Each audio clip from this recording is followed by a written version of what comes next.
Hey there, everyone. Welcome to this brand new explainer. I am so pumped you're hanging out with us today because we're going to dive into something literally every single one of us deals with every single day. Any guesses?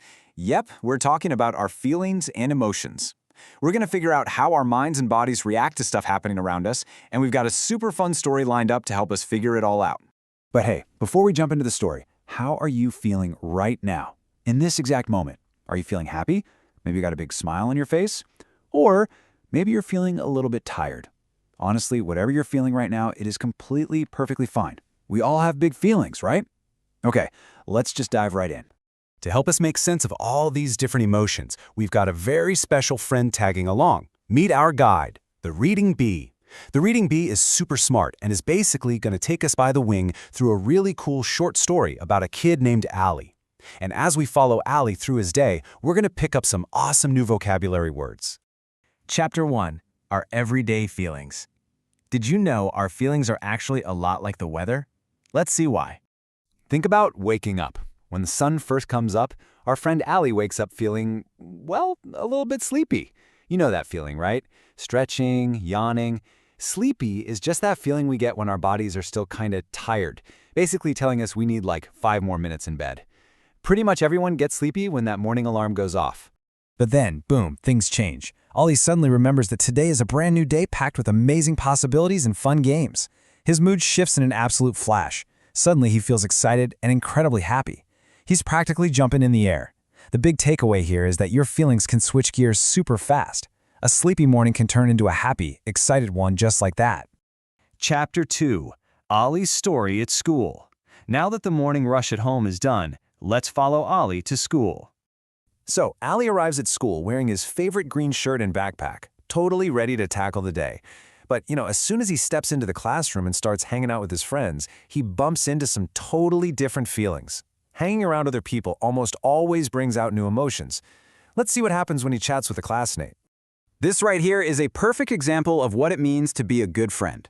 One of Allie's buddies notices he just isn't his usual bouncy self. So his friend kindly steps up and asks, "Hi, Ollie. You look tired. Are you okay?" Honestly, it's always such a good idea to check in on your friends if they seem a little quiet. A simple question can seriously mean the world to them. So what's going on with Allie? Let's learn some new vocabulary. He admits, yes, I didn't sleep well. Because of that, he's feeling tired. On top of that, his tummy is totally rumbling. He's really hungry, which just means his body needs some food. Sometimes we also feel thirsty when we need water, or even bored if there's nothing fun going on. And guess what? All these physical feelings directly mess with our mood.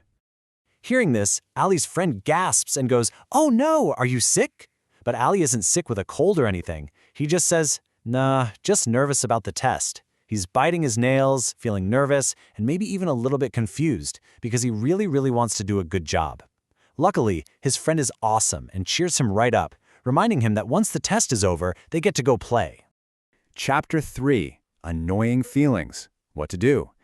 The truth is, absolutely everyone experiences tough or annoying emotions sometimes. Let's talk about a few of them. Think about the extreme difference between a wonderfully happy, smiling face and a super angry one. In our story, Allie mentions that his friend is angry today simply because he lost his favorite toy. And you know what? When we lose something we really care about, it's completely natural to feel angry and frustrated. It's a big, heavy feeling for sure, but it is a totally normal human reaction. Here's another tricky feeling we all run into: being scared. Allie actually shares a quick little story about his sister. He says she is terrified of the big dog that lives in their neighborhood. When you feel scared, your heart beats super fast, and you might just want to curl up into a ball and hide. We've all been there. Chapter 4. Tips to Express Feelings. Now that we've identified these emotions, let's figure out how to actually handle them in a positive way. This is absolutely crucial, so we've broken it down into 3 easy steps. In the story, Allie lets us in on a little secret. He says, "Sometimes I feel sad, but I talk to my mom and feel better." So, step 1. When you feel sad or scared, talk to your mom, dad, or a trusted adult. Step 2. Just by letting those words out, you're going to instantly start to feel better. And step 3, that adult is going to help you feel safe. Seriously, speaking up is like your own personal superpower for handling tough stuff. Let's learn 2 more really special feeling words: proud and grateful.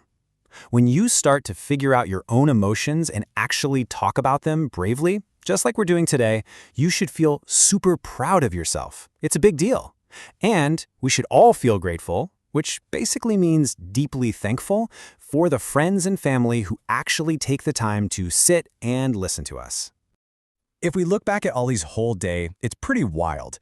In the morning, he woke up sleepy. By the afternoon, he was nervous about his test. But by the evening, totally relaxed. This just goes to show how incredibly natural it is to cycle through all sorts of different emotions. You are basically on a feelings journey from the second you wake up until your head hits the pillow at night. Chapter 5. Guess the right feeling. All right, put your thinking caps on, because it's time to test what you've learned with a fun little quiz. Here's your first question. I'm going to ask it, and I want you to literally shout the answer out loud right where you are. Ready? If you lose your favorite toy, how do you feel? Think back to Allie's friend in our story. What was that big, heavy feeling he had? Take a guess. Did you get it?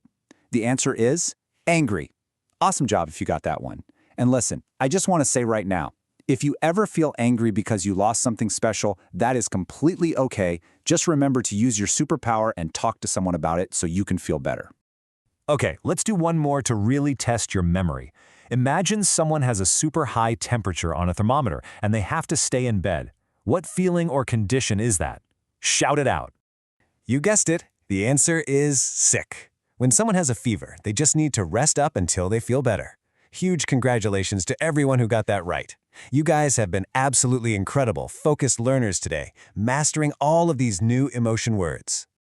Well, we've reached the end of today's explainer. But before we wrap up, I want to leave you with one final, super important thought. What new feeling will you talk about tomorrow? Remember, naming your feelings and sharing them is a really brave thing to do. Keep checking in with yourself, keep talking to the people who love you, and I cannot wait to see you in the next one. Keep learning and stay curious.